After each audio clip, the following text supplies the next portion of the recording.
What is up, guys? I hope you're well. And there's a little change today. We're checking out r/Prorevenge. I've seen this subreddit doing its rounds just recently, so I thought we'd give it a little go ourselves.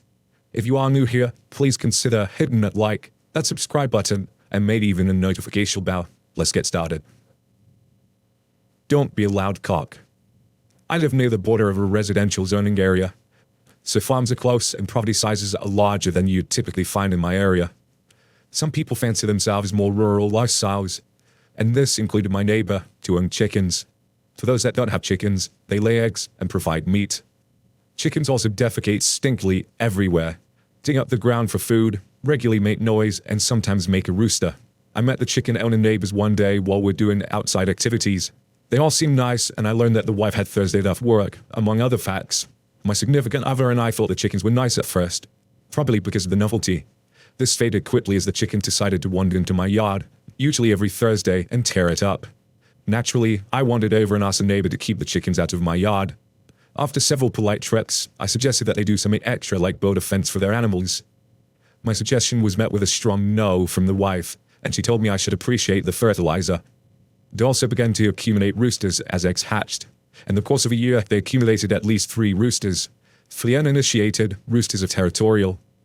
What we then had was a cock measuring contest for which one could crow the others into submission. This went on for quite a while, until the relationship deteriorated, along with my sanity. I gave them one last chance to do the right thing about the animals tearing up my yard, or I'd call animal control next time. Of course, this was ignored. Following Thursday, I found the chickens in my yard again, so I made an official complaint to my local government for violating local ordinances. Weeks passed, and I thought the city was ignoring me. Then one day, I heard a knock on my door. It's the police. They came to check on my complaint, but didn't witness anything, so their options were limited. As the officers explaining everything, the roosters, remember the roosters, start another crowing contest. The officer shuddered and said, "I hate that shit. Do they do that all the time?" I explained that it was typical, and he responded with the best thing ever. First, he was going to tell them to either kill the roosters or risk penalties. This time was a warning. The second time will be a fine. The third time would be a large fine. The fourth time, someone is going to jail. I haven't had a rooster since. Then he asked when the chickens are usually in my yard. I told him Thursdays when the wife has the day off. He said he'd come by when he could to do a check, because he had to see them himself. Another month or two went by. I see them parked at the end of my driveway periodically. Then he'd disappear, but the neighbors still let the chickens into my yard, until one day, there was silence. It was weird not hearing any cocking. I walked over to the edge of my property, and sure enough, the chickens were gone. Apparently the officers showed up at the right time and made them get rid of the chickens too. I didn't get to witness it, but the effects were all so satisfying. And quiet. The neighbors probably hate me, but screw them. Take care of your animals. Well, you can't blame them. I can imagine like the novelty factor here and like having chickens running around and stuff. It's very rural and very picturesque and nice, but yeah, once they start tearing up your yard and shitting everywhere, that's another story. No insurance scam for you.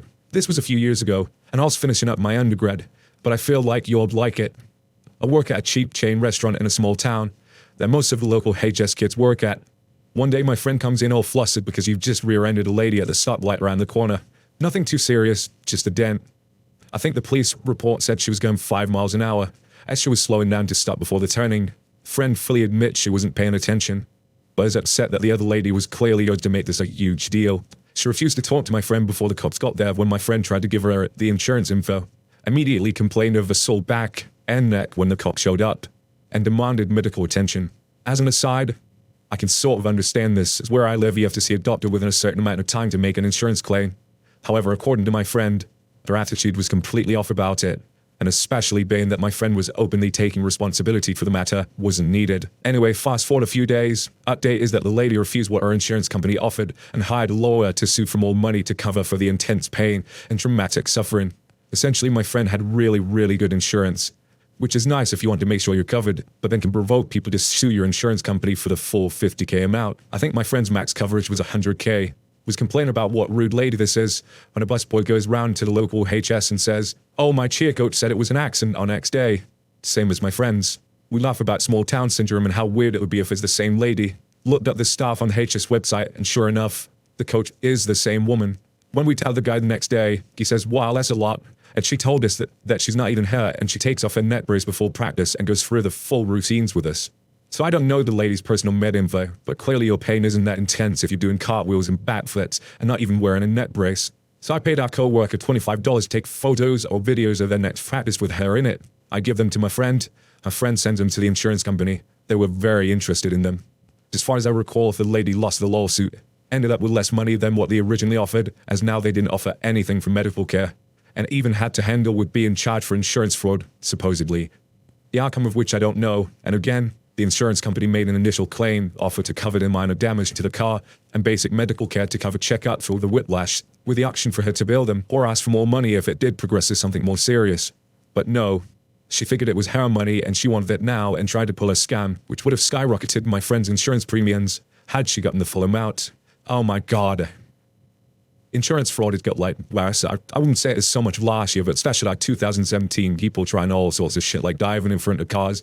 I mean, you see them videos of like people in China where they just walk in front, they just sort of like ragdolled in front of a car and lay in front of it. Just took like clay on people's insurance. Ruin my Friday night. Will it ruin your Monday morning? Sorry for any grammatical or spelling errors. English is not my first language. I'm a truck crane operator for a company that delivers building materials to construction sites. Wood, drywall, concrete, windows, doors, you name it. I was on my way back to the depot around 5 p.m. on Friday. A seller from the company HQ calls me and asks me to move some stuff for a customer on my way back, about a 10-kilometer detour. She didn't tell me how much though. Being the workaholic that I am, I oblige and go to the address. When I get there, it's empty as I expected. Almost all construction starts at 4 p.m.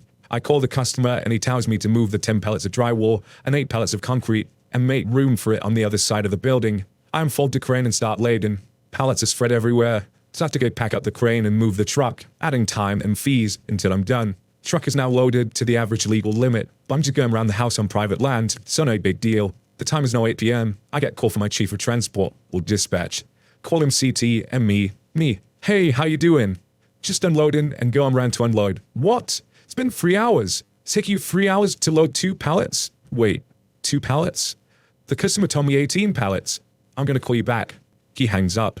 I now get round to the other side to see there's no place for 18 pallets. And I'm tired, hungry, and absolutely pissed. Keep in mind I start work at 4 a.m. I just start putting the pallets where they fit. I don't care for sorting or anything. I throw everything in one place.